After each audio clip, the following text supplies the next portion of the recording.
اس وقت پوری دنیا کے جو معروضی حالات ہیں وہ آپ سب لوگوں کے سامنے ہیں۔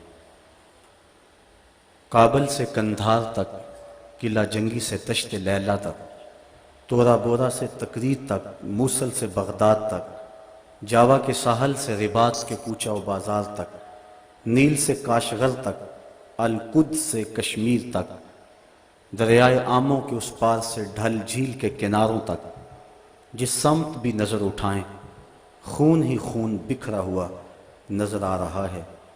ہم نے لٹتے ہوئے بغداد کی کہانیاں بھی پڑھی، غرناطے کو ڈوبتا ہوا بھی دیکھا، اندلس کی سرزمین میں مسلمانوں کے قتل عام کے قصے بھی دیکھے، لیکن ان 2-3 اشروں میں جس انداز سے مسلمانوں کے ساتھ جبر و ظلم کی داستاں رقم کی جا رہی ہے، یہ ایک انوکھا، دل گداز اور روحوں کو چیرتا ہوا ایسا ماحول ہے کہ ہر دل دکھ سے بھرا ہوا ہے۔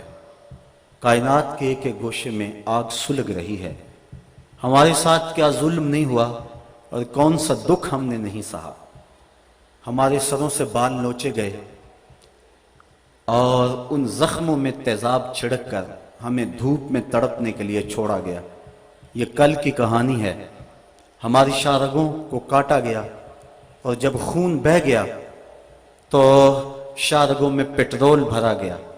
ہمارے جسموں کو آگ دی گئی اور جب وہ لاشیں تڑپتے تھے امریکی گنڈے کہے لگاتے تھے۔ کنٹینروں کے اندر جو شبرغان کی طرف جا رہے تھے اتنے لوگ بھر دیے گئے کہ جتنی ان میں گنجائش بھی نہیں تھی، اور جب وہ پیاس سے تڑپنے لگے تو ایک دوسرے کا پسینہ چاٹتے تھے، اور وہاں جا کر جب انہیں کھولا گیا تو دکھ بھری داستان سنانے کے لیے 2-3 کے علاوہ سب لوگ اپنے سروں پہ شہادت کا تاج رکھ چکے تھے۔ یہ کہانی بھی پرانی نہیں ہوئی کہ جب بغداد سے شعلے اٹھ رہے تھے، جب موصل کی گلیوں کے اندر ابلیس کا رقص تھا، جب اس قدر جنازے پڑے ہوئے تھے کہ کوئی دفن کرنے والا بھی نہیں تھا، اور قبرستانوں میں جب کوئی باقی جگہ نہ بچی تو لوگوں نے اپنے گھروں کے صحنوں میں قبریں کھودی۔ مجھے ام فاطمہ کی چیخیں آج تک یاد ہیں، جس کا سارا گھر اس کے سامنے لٹ گیا، جس کی آبرو پہ بھی حملے ہوئے۔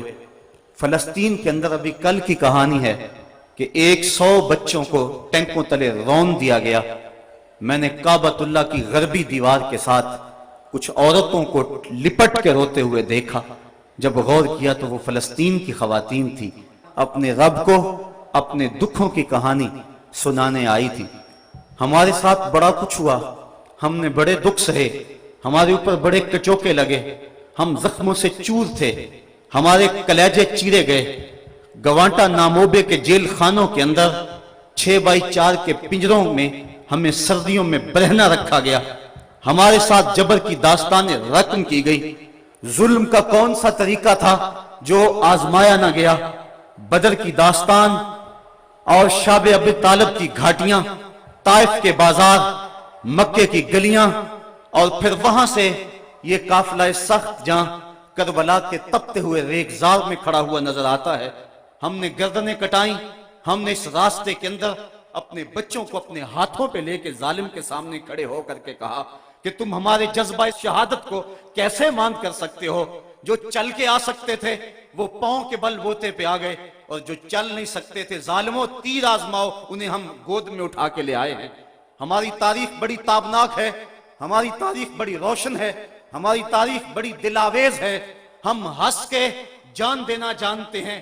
1857 کی جنگ آزادی میں جب علامہ کفایت اللہ کافی کو پھندے پہ چڑھایا جانے لگا تو انگریز نے کہا تھا، میں نے بڑا جنونی مولوی دیکھا ہے کہ جو پھندے کی طرف بڑھ رہا تھا تو میں نے اس کے چہرے کے اوپر سرخیاں دیکھی ہیں، اس کے چہرے کے اوپر میں نے بانکپن دیکھا ہے، اس کے چہرے کے اوپر میں نے ایک عجیب روشنی دیکھی ہے۔ ہم تو پھانسی گھاٹوں میں بھی اجالا کرتے ہیں، ہم تو ہٹلر کے دیش کے اندر بھی مسکرا کے جان وارتے ہیں۔ ہم نے تو یہ عظیمتوں کی داستانیں رقم کی۔ ظالموں نے بڑے ظلم کیے، بڑے دکھ کیے، خلافت عثمانیہ کو توڑنے کے لیے ان کے کتنے جاسوس حرکت میں آئے، مسلمانوں میں افتراق کے بیج بوئے، کیا کیا دکھ نہیں اور کیا کیا زخم نہیں جو ہم چاٹ رہے ہیں۔ لیکن یہ 2-3 سال تو ایک ایک لمحہ عذاب بنا ہوا ہے، ایک ایک سانس اذیت بنی ہوئی ہے۔ مغرب نے یہ سمجھا کہ شاید ان کا دم خم ختم ہو گیا ہے، وہ سمجھتا ہے کہ مسلمان سیاسی عدم استحکام کا شکار ہے، ان کے حکمران استعمار کے اعلیٰ کار ہیں، ان کی معیشت مفلوج اور دفاع کمزور ہو چکا ہے، لے دے کے ایک حب نبی کا جذبہ ہی رہ گیا ہے جو ان کے سینوں میں موجود ہے، اور وہ چاہتا ہے کسی طرح ان کے سینوں سے یہ جذبہ بھی نکال لیا جائے اور پھر انہیں مٹا دیا جائے یا انہیں اپنا غلام بنا لیا جائے۔ وہ ہم سے حب رسول کی تپش چھیننا چاہتا ہے، اور ہم سے وہ ہماری پہچان اور ہماری وہ عزت چھیننا چاہتا ہے۔ مغرب نے یہاں بھی ٹھوکر کھائی، اس نے حکمرانوں کے آئینے میں عوام کے چہرے کو دیکھا، اس نے سمجھا کہ ان میں زندگی کی رمق نہیں، اعصاب شل ہو گئے، دل بجھ گئے۔ لیکن مغرب کان کھول کے یہ بات سن لے کہ یہ لٹا ہوا کارواں، یہ خانمہ برباد لوگ، یہ کبھی یورپ نے انہیں لوٹا، کبھی انہیں امریکہ میں لوٹا، یہ لٹتے رہے، یہ کربلا میں بھی لٹے، یہ لوٹے جاتے رہے۔ ان کے لٹنے کی کہانی بڑی دردناک بھی ہے اور بڑی طویل بھی ہے، لیکن مغرب سن لے کہ جب یہ خود لٹنے پہ آ جائیں تو پھر اپنا سودا کوچہ محمد میں کرتے ہیں، جب وہ خود لٹنے پہ آ جائیں تو پھر سب کچھ رسول کریم کی ناموس کے لیے قربان کرنے کے بعد بھی یہ کہتے رہ جاتے ہیں، کروں تیرے نام پہ جاں فدا، نہ بس ایک جاں دو جہاں فدا، دو جہاں سے بھی نہیں جی برا، کروں کیا کروڑوں جہاں نہیں۔ مغرب تو براہ راست حملے کر رہا ہے جس سے ہمارے جگر پاش پاش ہو گئے ہیں۔ ہمارا تو موقف یہ ہے کہ کوئی اشارے اور کنائے سے ہمارے آقا کریم پر حملہ کرے تو وہ بھی ناقابل معافی جرم قرار پاتا ہے۔ مسلمانوں کے نزدیک نالین نبی کی نوک شاہی سے زیادہ محترم ہے، وہ تو کہکشاں کو آپ کے قدموں کی دھول سمجھتے ہیں، ان کے نزدیک کلیوں کا چٹکنا تبسم رسول کا صدقہ ہے اور ان کے تلووں کا دھون آب حیات ہے۔ یہ درد مندان عشق کوچہ حبیب کے غلاموں کو بھی اپنا امام سمجھتے ہیں۔ خواجہ فرید نے کیا خوب کہا تھا، توڑے دھکڑے دھوڑے کھاندڑیاں، تیرے نام تو مفت وکاندڑیاں، تیرے باندیاں دی میں باندڑیاں، ہم درد کتیاں نال ادب۔ اور میرے امام نے کہا تھا، تجھ سے در اور در سے سگ اور سگ سے ہے مجھ کو نسبت، میری گردن میں بھی ہے دور کا پٹا تیرا۔ ہم تو حضور کے در اور حضور علیہ السلام کی غلامی کو اپنے لیے وجہ اعزاز اور وجہ تعظیم سمجھتے ہیں۔ یہ مغرب کی بھول ہے کہ ہمارے سینوں سے یہ تپش اور یہ حرارت چھین لے۔